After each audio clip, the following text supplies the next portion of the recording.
안녕하십니까. 오늘은 종교란 무엇인가에 대해서 함께 생각해 보고자 합니다.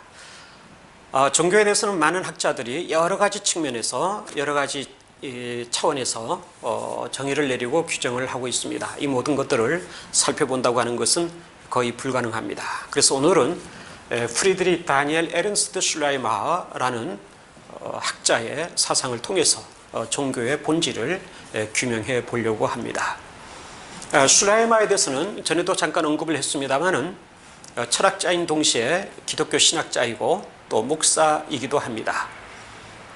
특히 개신교 신학자이고 또 개혁파, 다시 말하면 칼뱅의 후예라고 할 수 있는 개혁파의 목사라고 하겠습니다. 그렇기 때문에 그의 사상 속에는 이러한 개신교적인 입장에서의 신학 그리고 개혁파 목사로서의 그러한 사고가 많이 내재되어 있음을 보게 됩니다.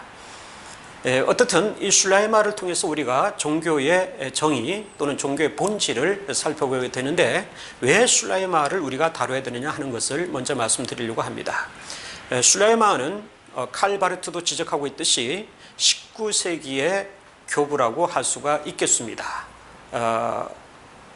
어떤 면에서는 20세기의 교부는 칼 바르트가 차지하려는지 모르겠습니다. 어떻든 이 19세기의 교부로서의 자리매김이 되고 있는 슐라이마는 기독교 신학의 역사에 있어서 여러 봉우리 가운데 하나라고 할 수가 있겠습니다. 칼 바르트는 또 이 슐라이마를 가리켜서 나이아가라 폭포와 같다고 했습니다.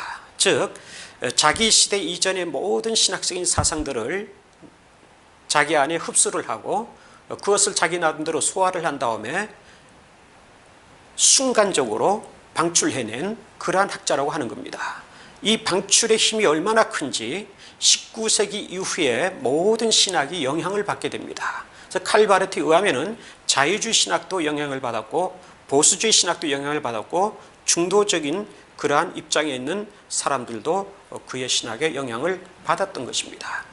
그렇게 본다면은 우리 한국에서 슐라이마를 가리켜서 자유주의 신학자로만 보는 데는 좀 한계가 있고 좀 문제가 있다고 아니할 수가 없습니다.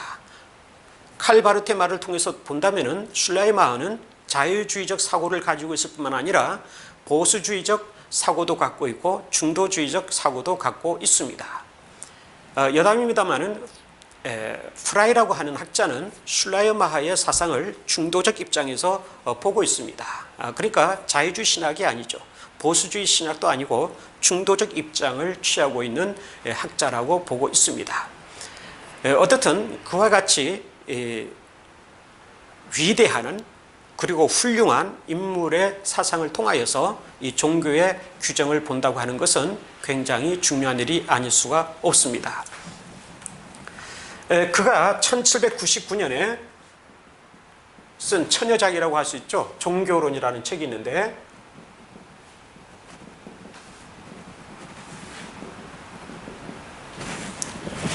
여기에 제가 갖고 나왔습니다. 잘 보실지 모르겠습니다만은 그다지 두껍지 않고 크지도 않은 책입니다. 이것은 루돌프 오토가 편집한 것인데 약 200페이지 분량이 되겠습니다. 그의 슐라이마의 원전으로 보더라도 300페이지 조금 넘는 그러한 책입니다. 그러니까 그렇게 두껍지 않은 책이라고 할 수가 있는데 그럼에도 불구하고 이 내용을 이해하기에는 굉장히 어렵습니다.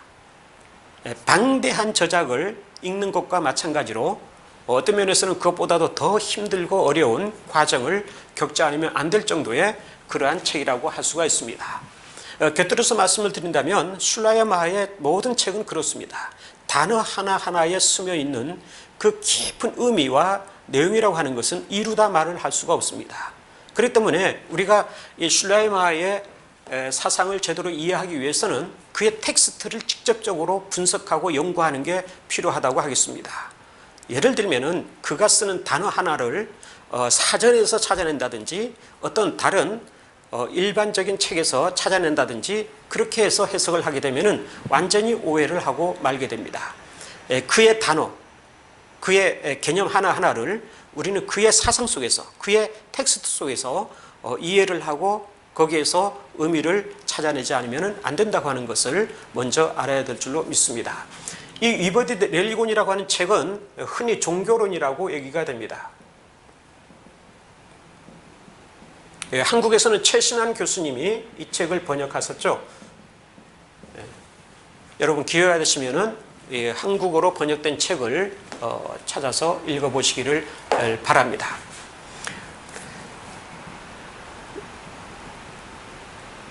이 책을 통해서 슐라이마는 종교에 관해서 자기 나름대로 굉장히 깊은 내용을 전개하고 있습니다만은 칼바르트는 이 사상에 있어서는 슐라이마와 대립을 보이죠. 그래서 그는 평생 슐라이마를 연구하기도 했지만은 평생 슐라이마와 대립을 하기도 하였습니다. 말하자면은 대학 교수로 있을 때 매 학기, 그것도 평생입니다. 매 학기 슐라이마의 텍스트를 가지고서는 세미나를 하다시피 할 정도로 굉장히 심취가 되어 있었던 사람이라고 할 수가 있습니다. 그러면서도 사상적으로는 슐라이마를 비판하는데 그 비판의 이유는 자기 나름대로의 신학적인 방법을 구축하기 위해서라고 할 수가 있겠습니다. 19세기의 신학과 결별을 함으로써 20세기 이후에 새로운 신학을 태동시키려고 하는 그러한 포부와 자부심이 칼바르트에게 있었다고 할 수가 있을 것입니다. 특히 종교와 관련해서 본다면은 슐라이마가 말하는 이 종교라는 것을 칼바르트는 어떻게 이해했느냐 하면은 인간이 태어나면서 가지고 있는 생득적인 소질, 거기에서 종교가 발생한다고 보았다고 생각하고 있습니다. 더 나아가서는 우리의 유한자인 인간이 하나님을 직접적으로 만나고 경험하는 이것이 종교라고 보았다고 하는 거죠. 그래서 여기서 쉽게 말하면 직접성에 근거하고 있다 이렇게 보고 있는데,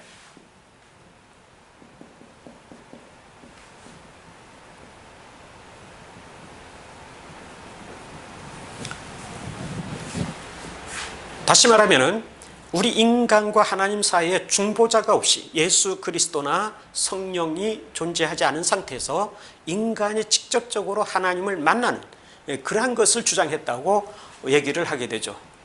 칼바르트가. 그러나 이것은 오해에 근거된 것이라고 아니할 수가 없습니다. 그래서 그는 만년에 가서 나우볼트라고 하는 글을 쓰게 되는데, 거기에서 이러한 잘못된 것을 어떻게 보면은 고백을 했다고 할 수가 있습니다. 직접적으로 고백하지도 않고 수정하지도 않았습니다만은 그는 슐라이마가 말을 한 것은 우리의 생득적인 소질에서 종교가 발생한다는 것을 말한 것이 아니라 우리의 속에서 역사하시는 성령의 활동에 의해서 종교가 발생한다는 것을 말한 것이라고 인정을 하게 되죠. 그러면서 이전까지는 슐라이마의 신학을 가리켜서 종교의식의 신학이다, 즉 생득적 소질에서 비롯된 종교의식의 신학이라고 주장해왔는데, 만년에 죽기 얼마 전에 쓴 이 나우볼트라고 하는 책에서는 글에서는 성령의 신학이라고 하는 측면에서 얘기를 하죠. 완전히 전환된 거라고 할 수밖에 없습니다. 그와 같이 이 칼바르트도 평생에 걸쳐서 슐라이마와 더불어서 대립적으로 논쟁을 하기도 하고 투쟁을 하면서 연구를 했던 사람이라고 할 수가 있습니다. 여기에 또 하나의 책을 제가 소개해 드리는데, 칼바르트가 쓴 슐라이마의 신학이라는 책입니다. 디 테올로기 슐라이머, 슐라이마의 신학이라는 책을 썼는데 이렇게 두꺼운 책을 썼습니다. 근데 이것만이 아닙니다. 19세기 개신교 신학이라는 두꺼운 책이 있는데 그 가운데서도 슐라이마에 관한 부분이 엄청나게 많이 포함이 되어 있습니다. 그 외에도 여러 문헌들이 슐라이마에 관한 문헌들만이 칼바르트에게 있습니다. 이러한 것들을 오늘 우리는 놓치고 있습니다. 다 놓치고 단지 슐라이마를 비판적으로 부정적으로 보고 또 그러한 선입견을 가지고 있기 때문에 슐라이마를 연구하지 못하는 그러한 아쉬움이 남아있다고 할 수가 있겠습니다. 특히 우리 한국에서는 칼바르트 신학에 대해서는 많이 다루어져 있다고 보고 있는데 슐라이마에 대해서는 얼마 다루어지지 않고 있습니다. 이것은 굉장히 안타까운 현실이지 않을 수가 없습니다. 특히 칼바르트를 연구하기 위해서는 슐라이마를 알지 못하면 안 됩니다. 칼바르트의 책에 면면이 흐르는 그 사상에는 슐라이마가 나타납니다. 그렇기 때문에 슐라의 마을을 모르고서는 칼바르트의 사상을 제대로 이해할 수 없다고 말을 하는 것이 올바른 것이라고 할 수가 있겠습니다.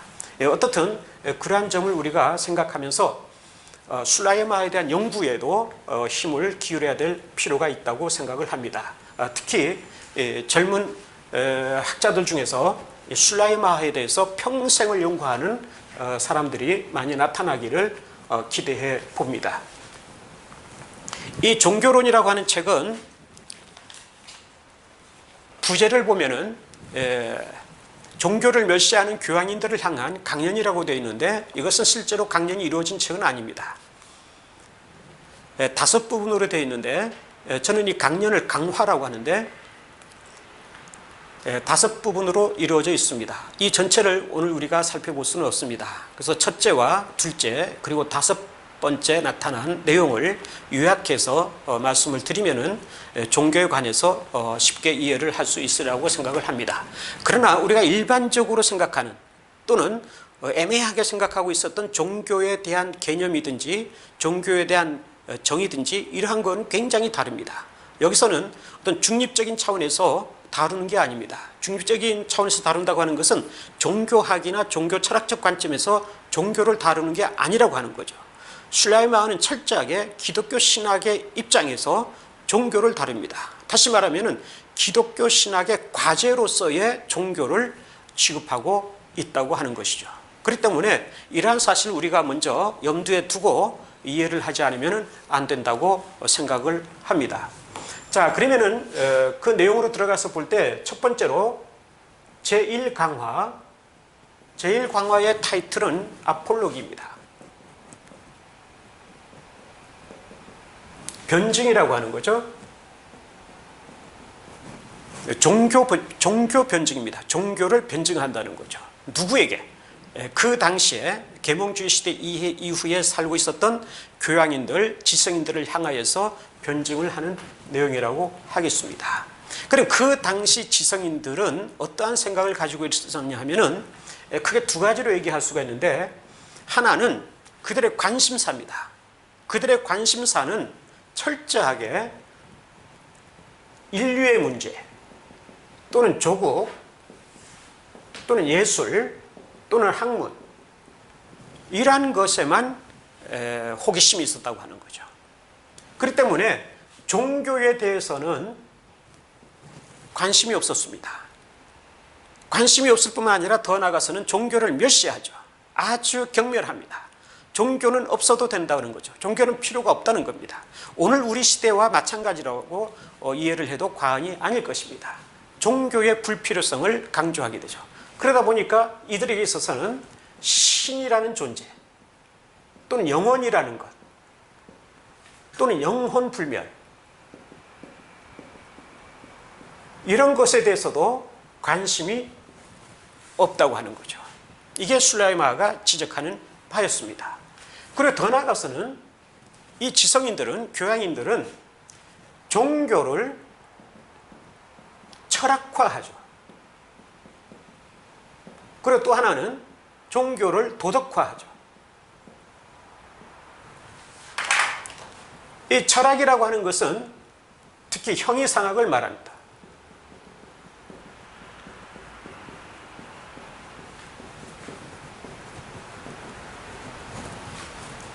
이것은 다른 말로는 초원론적 철학이라고도 얘기할 수 있죠. 선흠 철학이라고도 하는데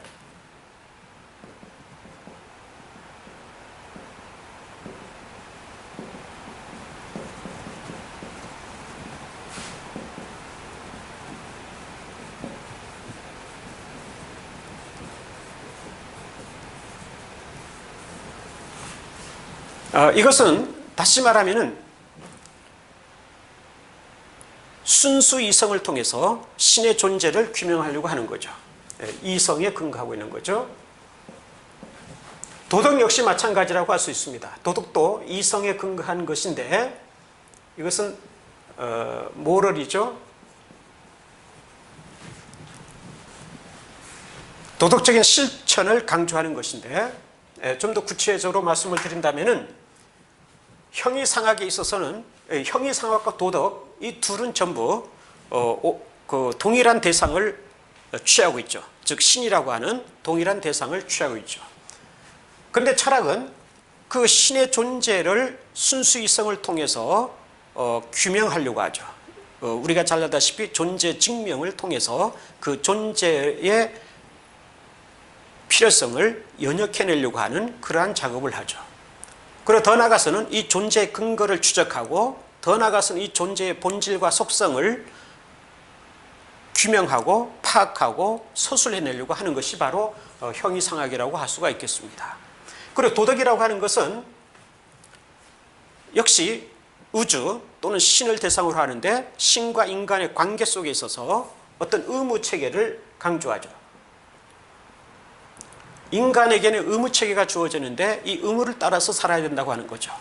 이렇게 살아가도록 하는 것이 소위 말하면 도덕법칙이고 도덕적인 명령이라고 할 수가 있죠.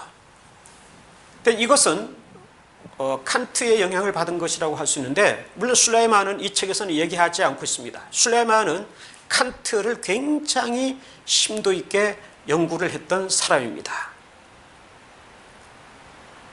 그래서 이 칸트를 굉장히 비판하죠.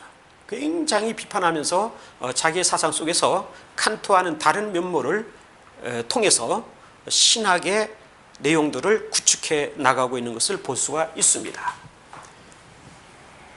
칸트는 소위 말하면 지고선을 얘기하죠. 지고선 또는 최고선이라고 하는데 이 지고선은 이 지자죠.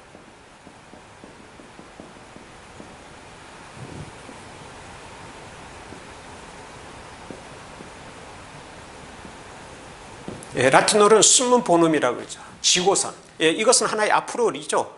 인간이 이성을 가지고 이 아프리오로서 소위 말하면 지고선을 전제하고 이러한 도덕적 법칙과 도덕적 명령에 따라서 의무 체계를 이루어가게 된다면은 이 지고선을 이룰 수 있다, 즉 실현할 수 있다 이렇게 보게 되는 거죠.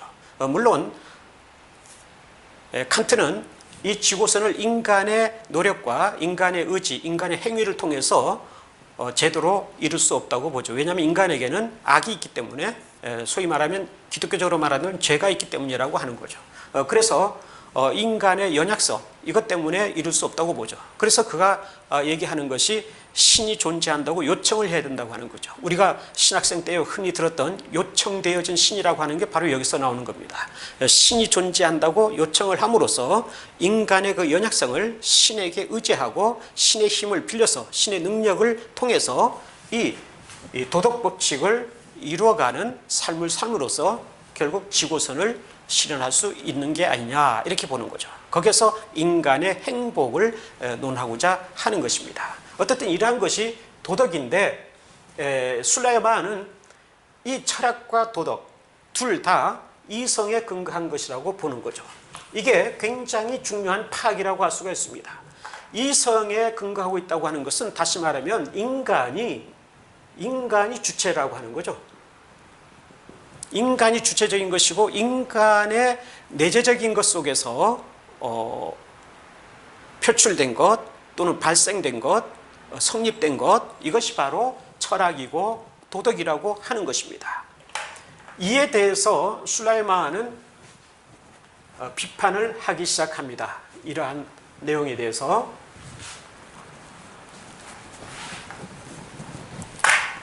그래서 먼저 그는 세 가지를 전부 얘기를 하죠. 종교와 형이상학 그리고 도덕 이 세 가지는 인간 존재에 있어서 필수 불가결한 요소라고 봅니다. 그래야 지성인들은 교양인들은 형이상학과 도덕만을 얘기하고 이 종교를 여기에다가 포함시켜버리고 말았죠. 그러니까 슐레이만의 표현을 따라서 보면은 특히 기독교, 그는 기독교를 말하는데 기독교가 철학과 정확히 말하면 형이상학이죠. 형이상학과 도덕으로 봉합된 그 짜 맞춰진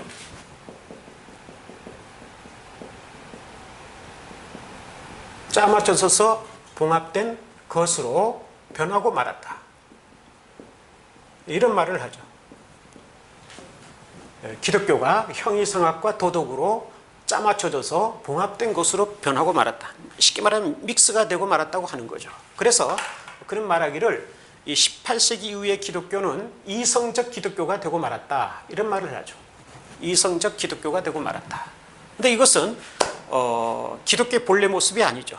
슐라이마는 이러한 기독교를 타파하고 오히려 본래의 기독교의 모습을 되찾으려고 노력을 하고 또 노력을 했던 사람이라고 할 수가 있겠습니다. 이성적 기독교가 아닌 거죠. 쉽게 말하면 복음적 기독교라 해야 되는 거죠. 그런데 계몽시대 이후의 사람들은 이와 같이 이성에 근거한 종교, 더 나아가서는 이성에 근거한 기독교, 이것을 제시하려고 노력을 했고 그럼으로써 종교 자체를 마살시키려고 하는 그러한 경향을 보이고 있었다고 할 수가 있겠습니다. 자, 여기에서 슐라이마는 이 종교는 인간 존재에 있어서 고유한 영역을 차지한다고 보게 됩니다. 형이상학이나 도덕과는 다른 그러한 고유한 영역이 있다고 하는 거죠. 그러면서 이 종교라고 하는 것은 종교는 심정에서 발생한다고 보죠. 심정.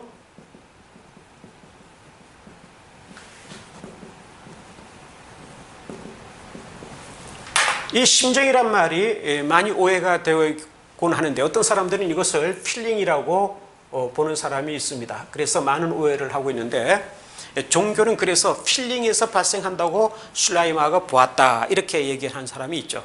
특히 루이스 볼코프라고 하는 미국의 신학자가 쓴 조지신학이라는 책을 보면은 이러한 내용들이 담겨 있습니다. 그래서 종교의 자리가 어디냐 하는 여러 학자들의 견해를 얘기하면서 슐라이마는 감정에서 찾았다 이렇게 얘기를 하죠. 저도 신학생 때 그렇게 알고 그렇게 생각을 했던 적이 있습니다. 그러나 슐라이마를 연구를 해봤더니 전혀 그런 내용이 아니었어요. 심정이라고 하는 것은 인간 전 존재를 가리킵니다. 슐라이마가 말을 하는 내용을 그대로 표현하면은 인간 존재의 깊이 또는 성전의 탑 또는 사고와 행위의 근거 또는 가장 선한 영혼의 깊이 뭐 이런 말들을 하죠. 이 모든 것이 심정을 표현하는 말인데 그것을 종합적으로 얘기한다면은 인간의 전 존재를 가리킨다고 할 수가 있겠습니다. 다시 말하면 슐라이마가 말하는 종교의 자리, 종교가 발생하는 그 영역이 어디냐 하면은 이것은 지도 아니고 의도 아니고 정도 아니라는 거죠. 감정이 아니라는 거죠. 인간 전체를 통해서 인간 전 존재를 통해서 종교가 발생한다고 보는 것입니다. 바꿔 말하면은 종교는 인간이 전 인격을 통해서 나타나게 되는 것이라고 하는 것을 보여주고 있습니다. 이러한 차원에서 종교의 자리를 심정에 있다고 얘기함으로써 그는 형이상학이나 도덕과는 달리 이성이 아니라고 하는 것을 먼저 보여주고 있죠. 이성만이 아니다 이라는 것을 보여주고 있죠. 그러면서 좀 더 깊이 들어가서 얘기를 하게 되는데 종교라고 하는 것은 심정에서 저절로 우러나오는 것이 아니라는 거죠. 다시 말하면 심정에서 저절로 우러나오는 것이 아니라 또 그것이 우선되는 것이 아니라 우선은 계시에 있다고 보는 겁니다. 하나님의 계시, 신의 계시에 있다고 보는 거죠. 그래서 그는 이런 표현을 합니다.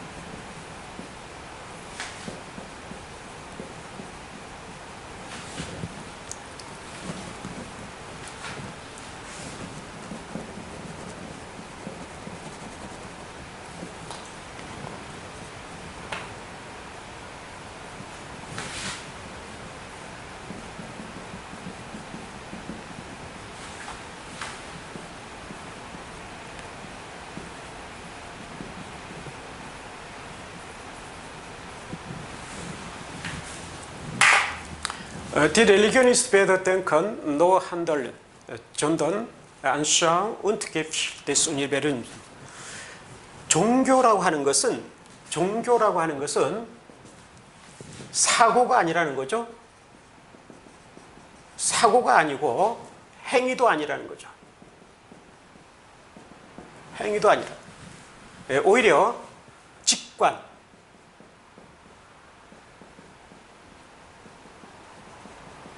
직관이고 감정이라고 봅니다. 무엇에?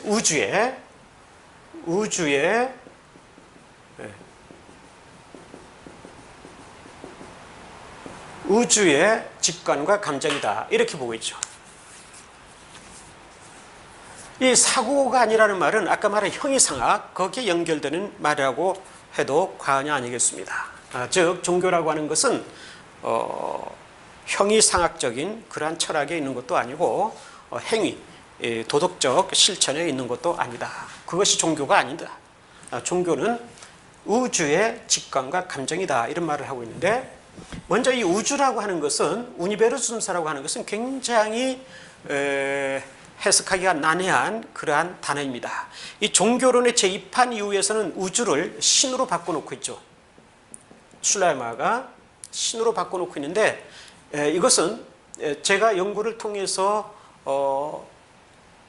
파악하고 있는 바로는 삼위일체 하나님이라고 볼 수 있겠습니다. 성부 하나님만은 아니고 삼위일체 하나님을 가리키고 있다고 하겠습니다. 그리고 삼위일체 하나님만이 아니라 그 삼위일체 하나님의 존재와 사역이 이 세계 속에서 나타나게 되는데, 거기에서 나타나는 계시의 모든 것까지 포함하는, 즉 총망라하는 그러한 것들이 이 우주라는 개념 속에 들어있다고 할 수가 있겠습니다. 그렇기 때문에 여기서 우주의 직관과 감정이라고 표현하고 있는데, 어떤 사람들은 이것을 우주에 대한 직관과 감정이라고 번역을 합니다만은 저는 그것은 안 된다고 보고 있습니다. 이 우주라고 하는 것은 지금 얘기하면은 이해가 되지 않을지 모르겠습니다만은 나중에 알게 되겠지만은, 이 우주라고 하는 말은 다르게 표현한다면 예수 그리스도로 바꿀 수가 있습니다. 나중에 가서 슐라이마의 나중에 사상을 통해서 보게 되면은 예수 그리스도로 바꿀 수가 있다는 거죠. 그렇게 본다면 예수 그리스도의 직관과 감정이다. 이렇게 얘기할 수가 있죠. 지금 여러분들이 무엇을 말을 하고 있는지 이해가 잘 되지 않으리라고 봅니다. 어떻든 설명을 계속 들으면은 이해가 될 줄로 믿습니다. 자, 이 직관과 감정인데, 여기에서 먼저 직관에 대해서 설명을 드리겠습니다. 직관이라고 하는 것은 계시를 경험한 것을 말하죠. 계시를 경험한. 하나님께서는 이 우주 만물을 창조하신 분이시고, 이 우주 만물을 통해서 당신을 계시하시는데, 이 계시가 모든 사람들에게 미치게 됩니다. 그러면 이 계시를 경험하지 않은 사람은 없는 거죠. 누구나가 다 이 계시를 통해서 신의 존재를 알 수가 있게 되죠. 이 직관이란 것은 뭐 아주 간단한 말은 봄이란 뜻인데, 그런 봄을 말하는 것은 아니죠. 하나의 경험의 현상을 말하는 것인데, 여기서 중요한 말을 슐라이마는 합니다. 그게 바로 뭐냐면, 이 직관이라고 하는 것은 직관되는 자, 직관되는 자의 영향과 활동에 근거한다는 거죠. 근거한다. 이게 굉장히 중요한 말이죠. 여기서 직관되는 자라고 하는 게 누굽니까? 이게 바로 신이죠. 우리 기독교적으로 말하면 하나님이죠. 하나님의 영향과 활동, 그것이 있을 때만이 직관을 할 수 있다고 하는 거죠. 그러니까 인간이 태어나면서 본래 가지고 있는 어떤 소질, 생득적인 어떤 능력, 이것을 가지고 내가 신을 찾는다든지 신을 발견한다든지 신에게로 나아갈 수 있는 게 아니죠. 이렇게 이해하는 사람들은 슐라이마를 굉장히 오해하고 있는 것입니다. 슐라이마가 분명히 얘기하죠. 직관되는 자의 영향과 활동이 없이는 직관이 이루어질 수 없는 거죠. 그래서 그런 말을 하기를 어린 아이의 수동성과 같은 것이다, 그런 말을 하죠. 어린 꼬마가 어머니의 손을 꼭 붙잡고 어머니를 의지하고 길을 가는 것처럼 우리 인간은 수동적 존재라는 거죠. 신으로부터의 계시가 있어야지만이 거기에 반응을 할 수 있는 그러한 존재라고 하는 것을 보여주고 있습니다. 이것을 놓치면 안 되죠. 이런 점에서 볼 때에 종교에 있어서 주체가 누구냐는 거죠. 주체는 이 신이죠. 자신을 계시하시는 신이 종교에 있어서 주체라고 할 수 있습니다. 아까 말한 형이상학이든지 도덕에 있어서는 인간 자신이 주체죠. 그러나 술라이마가 말을 하는 것은 신이 주체라고 하는 거죠. 완전히 다릅니다. 그러니까 그 당시의 철학자들, 그 당시의 문학가들, 그 당시의 여러 예술가들, 이러한 지식인들에 대해서 술라이마는 이러한 측면에서 종교가 무엇인지를 설명해 가기 시작했다고 하는 것입니다. 자, 그 다음에 이 감정에 대해서 보면은 이 감정이 제일 많이 오해되는 부분이라고 할 수가 있습니다. 이것도 필링이라고 번역을 하죠. 영어에서는. 그렇기 때문에 이 감정을 우리가 슬프다든지 기쁘다든지 어떤 노엽다든지 이러한 것이라고 생각해 버리고 마는 경우가 있습니다. 근데 술라이마가 말하는 감정, 이 게필이라고 하는 것은 우리 한국어로서는 뭐 어떻게 번역해야 될 도리가 없는데 우리가 말하는 그런 감정이 아닙니다. 여기서는 철저하게 신과의 관계에서 우러나오는 그러한 감정적인 것을 말하죠. 예를 들면은 신에 대한 경외, 신에 대한 두려움, 신에 대한 복종, 순종, 섬김, 겸손 이런 것들을 말하죠. 이것이 바로 감정이라는 겁니다. 다시 말하면은 신으로부터의 영향과 활동, 즉 계시죠. 계시가 있을 때에 그것을 경험한 사람은, 직관한 사람은 동시적으로 이 감정이 나온다는 겁니다. 그 신에 대한 경외감, 복종하고자 하는 마음, 그 앞에서 두렵고 떨리는, 어떤 때는 전율을 느끼는 이러한 것들이 나타나게 된다는 거죠. 이러한 것이 바로 종교라고 하는 겁니다. 그러니까 종교에 있어서는 신의 존재를 부정할 수가 없는 거죠. 아까 말한 계몽주의 시대의 지성인들은 신의 존재를 생각도 하지 않죠.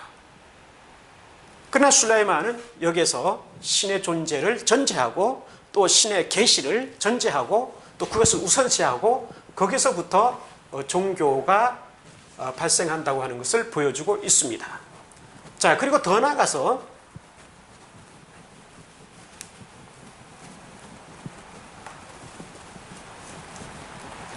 종교라고 하는 것은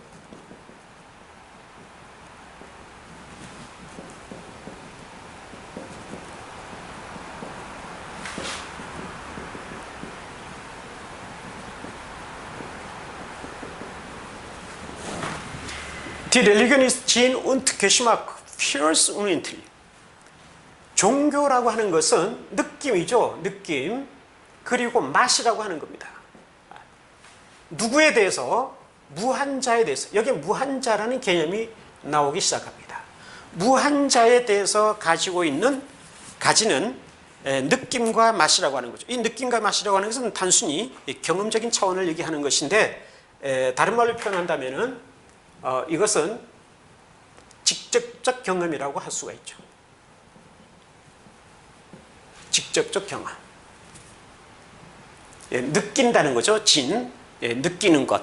또 게시마크라고 하는 것은 맛보는 것을 말하죠. 맛을 경험하는 것. 이것을 말하는데 무한자에 대해서 말하는 것이다.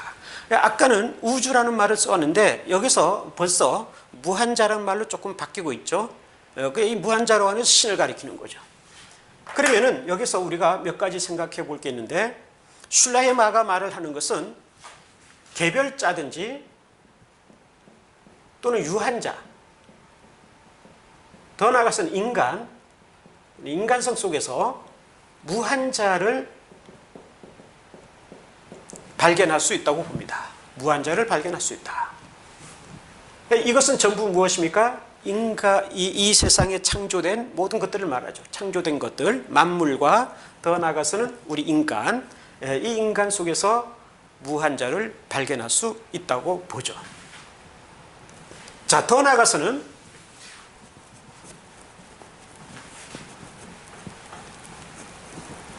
술라이만은 이런 표현도 씁니다. 나는 무한자의 가슴에 눕는다. 그 순간 나는 무한한 세계의 영혼이다. 굉장히 신비주의적인 그런 표현인 동시에 낭만주의적 표현이라고도 할 수 있죠. 술라이만은 신비주의자도 아니고 낭만주의자도 아닙니다. 단지 그런 표현을 빌렸을 뿐이라고 할 수가 있죠. 무한자의 가슴에 눕는다. 그래서 나는이라고 하는 것은 유한자죠. 유한자죠. 유한자가 무한자의 가슴에 눕는다. 그 순간에 나는 무한한 세계의 영혼이다. 내가 무한자를 경험하는 그 순간에 무한자로부터 수많은 것들을 내가 받아들이게 된다고 하는 거죠. 그 무한한 세계의 하나의 중심된 축으로서 내가 설 수 있게 됐다고 하는 것을 보여주고 있는 것입니다. 이 순간이라고 하는 말이 중요한데,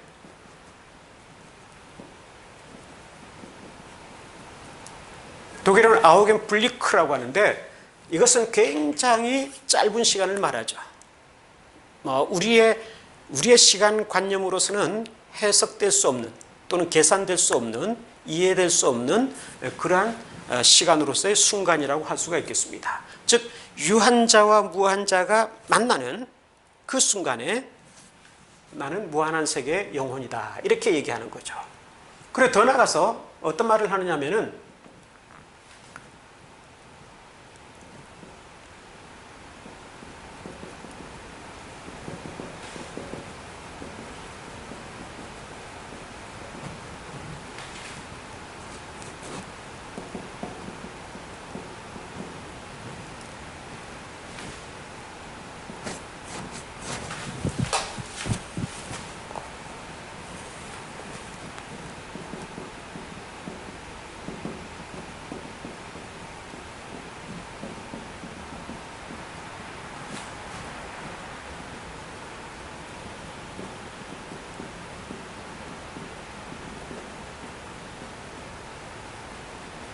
이런 말을 하죠. 나는 유한자의 한복판에서 유한자의 한복판이란 유한한 세계죠. 유한한 세계 한복판에서 무한자를 만난다.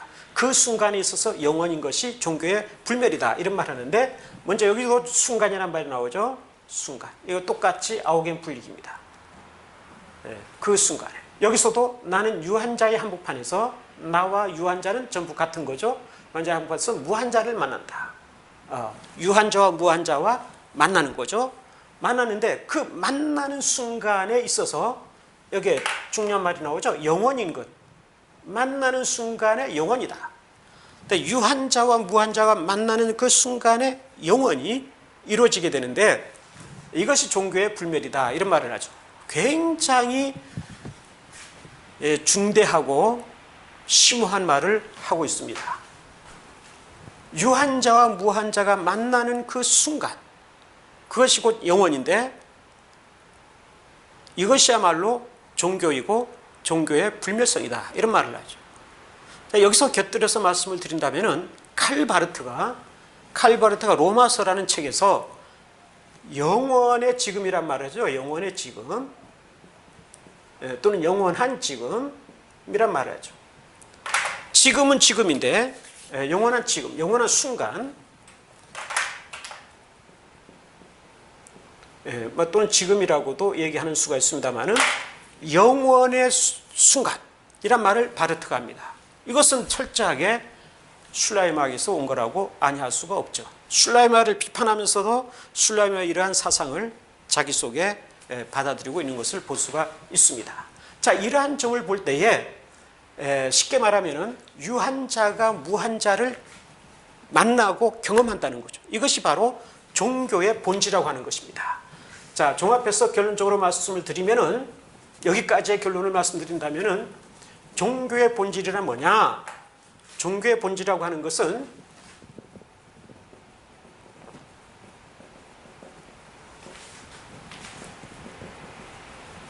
유한자와 무한자의 만남 또는 일치라고도 하죠. 일치. 유한자와 무한자와의 만남이다. 이렇게 얘기할 수 있습니다. 자, 이것이 바로 이 직접적 경험이라고 얘기하고 있다는 거죠. 직접적 경험인데, 슐라이마가 직접적 경험이라는 말을 씁니다. 사실은 쓰는데, 이 직접적 경험이라는 말을 쓰기 때문에 어떻게 보면 오해가 되었다고도 할 수가 있죠. 그래서 이 표현을 가지고 많은 학자들이, 아까 말한 칼바르트를 비롯해서 많은 학자들이 이것이야말로 직접성을 얘기하는 것이다, 이렇게 한 거죠. 직접성에 근거한 것이다.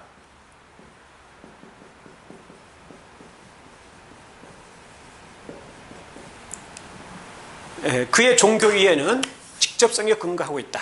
즉 예수 그리스도라는 중보자도 없이 또는 성령의 개입도 없이 우리 유한자가 무한자를 직접적으로 만나고 경험한다는, 여기에서 종교의 본질을 찾았다, 이렇게 비판을 하고 있는 거죠. 그러나 이것은 사실 옳지 않은 것이라고 할 수가 있습니다. 지금부터 여기에 대한 설명이 이루어지게 될 줄로 믿습니다. 자, 제5강화에 보면은 여러 종교에 대해서 설명을 하면서 특히 기독교에 관해서 많은 분량을 차지하게 되는데, 거기에서 먼저 이 슐라이마는 그런 말을 하죠.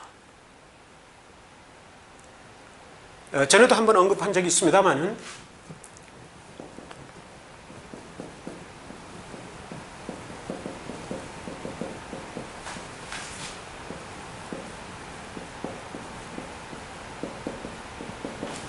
이 말이죠. 이 문장인데, 이것은 종교론에서만 나타나는 게 아니라 신학론이라는 책에서도 나타나게 됩니다. 여기에 루돌프 오토가 편집한 책으로서는 163페이지, 그리고 슐라이마의 원전으로는 237페이지에 여기에 기록이 되어 있습니다. 이것은 육신이 되신 하나님이라는 거죠. 육신이 되신 하나님, 즉 성육신을 말하는 것인데, 예수 그리스도를 가리키죠. 예수 그리스도를 가리키는데, 슐라이마가 뭐라고 얘기하느냐면은, 이 책은 강연처럼 되었다고 얘기했는데, 여러분들을 지금부터 육신이 되신 하나님께로 안내하겠습니다, 이런 말을 합니다. 제5강화에 들어서서는 여러분들을 육신이 되신 하나님께로, 즉 예수 그리스도에게로 안내하겠습니다, 이런 말을 하죠. 그러면서 본격적으로 지금까지 말한 종교의 본질에 대해서 이것을 기독교적인 관점에서 해석해내고 기독교적인 관점에서 아주 자상한 설명을 해나가기 시작합니다. 그 내용을 보게 되면은, 먼저 예수 그리스도는 근본 직관의 소유자라고 보죠.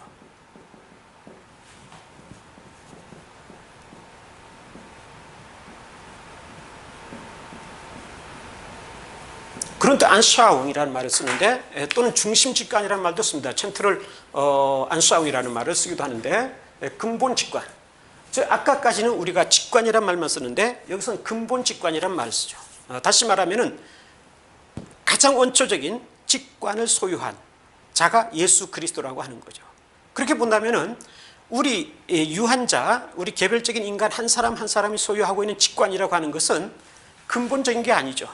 즉 원초적인 것도 아니고 근원적인 것도 아니고 완전한 것도 아니라고 하는 거죠. 여기서 볼 수 있듯이 예수 그리스도만이 근본 직관을 가지고 있다고 봅니다. 자, 왜 그러냐 하면은, 하나님께서는 인간을 창조했는데 하나님과 인간 사이에 화해가 이루어지지 못했습니다. 인간이 죄를 범함으로써 화해가 이루어지지 못했는데, 이 화해가 필요하다는 것을 직관한 존재가 예수 그리스도라고 하는 거죠. 그래서 이것을 근본 직관이라고 하는데, 따라서 예수 그리스도는 자기가 중보자로서 이 땅에 오셨다고 하는 거죠. 아까 말한 육신이 되셔서 오셨다고 하는 거죠. 중보자가 되기 위해서 이 하나님과 인간 사이에 화해를 이루기 위해서 오신 거죠. 근데 이 중보자는 두 가지의 특징이 있는데, 하나는 유한자인 동시에 무한자, 즉 다시 말하면은 인간이죠. 인간인 동시에 하나님이라고 하는 거죠. 하나님. 그리고 두 번째는 이 예수 그리스도는 죄가 없다고 하는 거죠. 죄가 없으시다. 따라서 중보자가 되신다는 거죠. 그러므로 육신이 되셔서 우리 가운데 오신 거죠. 그래서 중보자가 되신, 하나님과 인간 사이에 중보자가 되신 거죠. 자, 그러면 왜 이렇게 예수 그리스도가 우리의 중보자가 될 수밖에 없느냐 하면은, 술라이마가 아까 제가 제 이 강화를 설명할 때 빠뜨렸습니다만은, 술라이마는 그런 말을 하죠. 이 유한한 세계 속에서 또 유한자 가운데서 종교를 완성할 수 있는 사람은 없다고 보죠. 완성된 종교를 소유하는 자는 없다고 봅니다. 그러니까 종교가 우리에게 나타나긴 나타났지만은, 즉 하나님의 계시가 우리에게 나타나고 우리가 그 계시를 경험하고 또 무한자를 만나는 그러한 기회가 주어졌지만은, 그것을 완전히 소유한 자가 하나도 없다고 하는 거죠. 인간 세계 속에서는 이 종교의 완성을 이룬 자가 없다, 이렇게 보고 있는 거죠. 근데 여기서는 예수 그리스도가 말하자면 종교의 완성을 이룬 자라고 할 수가 있죠. 좀 더 정확히 말하면 이뤘다기보다는 종교 그 자체다, 이렇게 얘기하는 것이 정확하다고 얘기할 수가 있겠습니다. 처음에 말했듯이 유한자와 무한자의 만남, 유한자와 무한자의 일치, 이것이 종교의 본질이라고 한다면은 예수 그리스도에게서 이게 이루어지고 있죠. 예수 그리스도는 유한자인 동시에 무한자라고 하는 거죠. 예수 그리스도 본인이 유한자인 동시에 무한자이면서 더 나아가서는 인간 예수로서는 또 성부 하나님, 무한하신 성부 하나님과도 하나를 이루죠. 요한복음 10장 30절에 보시면은 예수 그리스도가 말씀하시기를 나와 아버지는 하나이라, 이렇게 하죠. 하나이라 하는 말은 이거죠. 일치를 이루고 있다 하는 뜻이죠. 그러니까 예수 그리스도는 유한자인 동시에 무한자예요. 그리고 그분은 죄가 없는 거죠. 우리 인간은 죄가 있기 때문에 하나님과 화해를 이룰 수가 없는 거죠. 그러니까 개별적 인간이 하나님께 직접 나아갈 수는 없는 거죠. 죄가 있기 때문에 직접 나아갈 수가 없는 겁니다. 그러니까 아까 말한 직접적 경험, 우리 개별적 인간이 직접적 경험을 통해서 하나님께 이룰 수 있다고 하는 것은 있을 수 없는 거죠. 불가능한 거죠. 그런 점에서 술라이마의 사상은 직접성에 근거되어 있다고 하는 것은 잘못된 겁니다. 어디까지나 중보자를 통해서만이, 우리 개별적인 인간은 중보자를 통해서만이 하나님께 이룰 수 있다고 보는 거죠. 중보자를 통해서. 그러니까 중보자는 하나님과 우리 사이에 개입되어 있는 존재죠. 이것은 직접성이 아니라 간접성이죠. 간접성을 말하는. 그러니까 술라이마의 사상은 직접성에 근거한 것이 아니라 오히려 간접성에 근거해 있다고 할 수 있다고 하는 것입니다. 그런데 많은 사람들이 직접성에 근거해 있다고 오해를 하고 있는 것이죠. 자, 여기서 우리는 이 유한자인 동시에 무한자인 예수 그리스도에 대해서 좀 더 생각해 볼 필요가 있는데, 여기서 우리는, 이것은 논리적 차원에서 설명입니다. 딱 A다 B다 이렇게 설명할 수 있는 부분이 아니지만은 이해를 돕기 위해서 논리적으로 얘기하는데, 자, 예를 들어서 이와 같이 우리가 그림을 그려봅시다. 예수 그리스도에게는 인성이 있고 신성이 있다고 합시다. 이 인성은 유한이고 신성은 무한입니다. 무한인데, 우리가 예수님을 만나는 것은 인간으로서의 예수죠. 인간으로의 예수를 이 역사 속에서 만나게 되는 것입니다. 그것은 유한을 만나는 거죠. 그러나 예수 그리스도는 동시에 신성을 지닌 분이죠. 무한이죠. 그럼 우리는 유한인 예수님을 만났지만은 동시에 우리는 무한이신 예수님을 또한 만나게 되는 겁니다. 그럼 그 예수님을 통하여서 예수님과 하나를 이루신 성부 하나님도 만나게 되는 거죠. 그리고 예수 그리스도 안에서 역사하시고 예수 그리스도와 함께 활동하시는 성령님도 만나게 되는 거죠. 그런 점에서 삼위일체 하나님을 우리는 예수 그리스도를 통하여서 만나게 되고 경험하게 되고 또 일치를 이루어갈 수 있게 된다고 하는 거죠. 이러한 모든 측면들이 바로 종교의 본질을 이루고 있는 것이라고 할 수가 있겠습니다. 그런 점에서 다시 단순화시켜서 얘기를 한다면은 종교의 본질이라고 하는 것은 유한자와 무한자의 만남인데, 즉 유한자인 동시에 무한자인 예수 그리스도 안에서의 그 두 속성의 만남, 이것이 곧 종교이고, 또 우리는 그 예수 그리스도, 종교의 본질인 예수 그리스도를 통해서 하나님을 만날 수 있다, 이렇게 얘기를 할 수가 있겠습니다.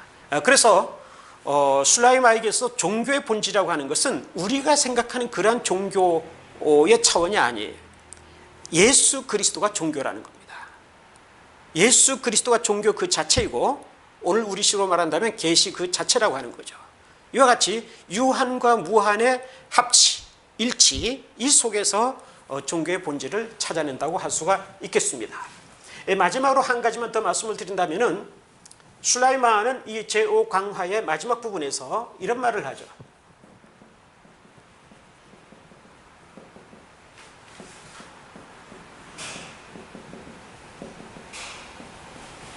종교들 중에 종교이다.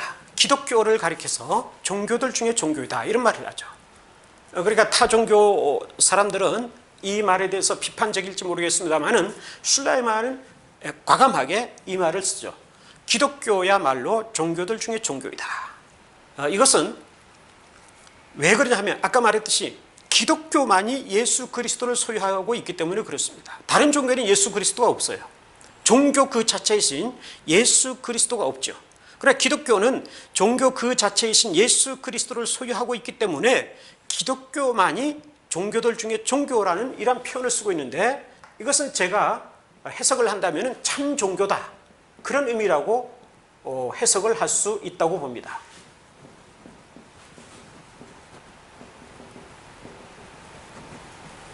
이 부분에 대해서는 다음에 제가 칼바르트와의 비교 속에서 참 종교와 거짓 종교에 대해서 다루려고 하고 있습니다.